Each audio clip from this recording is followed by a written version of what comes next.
She asked Elva, the Fairy King, why conflict in this world never seems to end. No matter the race, they are all living beings sharing the same world.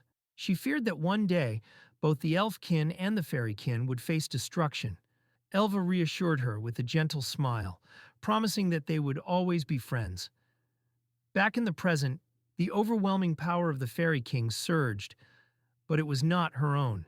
It was the dark energy of the demon kin, bestowed upon her by the demon lord. Hyri's eyes widened as she noticed a contract seal glowing on Elva's neck. A sinking realization hit her.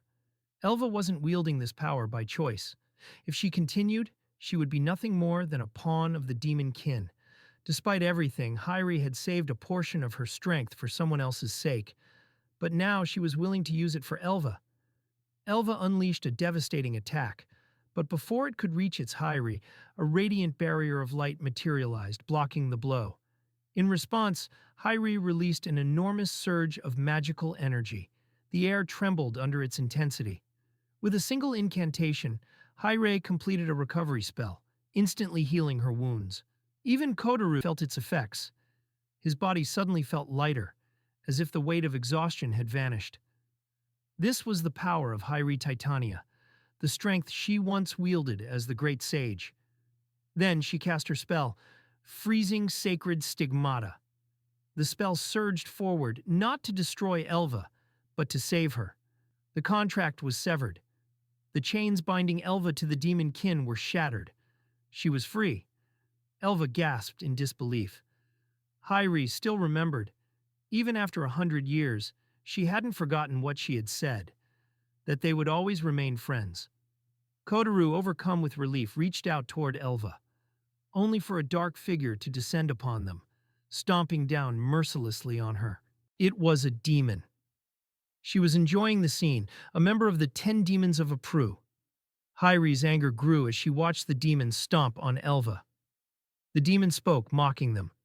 She said the body transformation was a result of the contract going haywire, and that someone like Elva just couldn't handle it. Furious, Hyri cast transfer magic, teleporting Kotarou and Elva out of harm's way.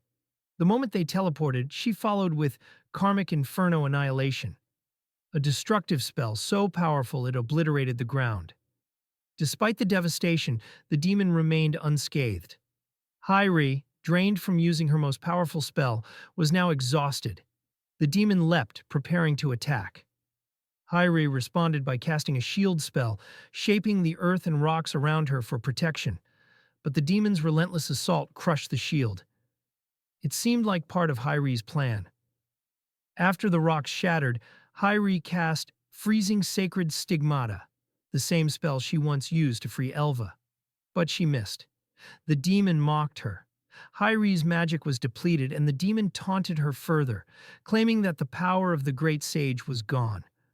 The demon went on to boast about how easily they had manipulated the Fairy King.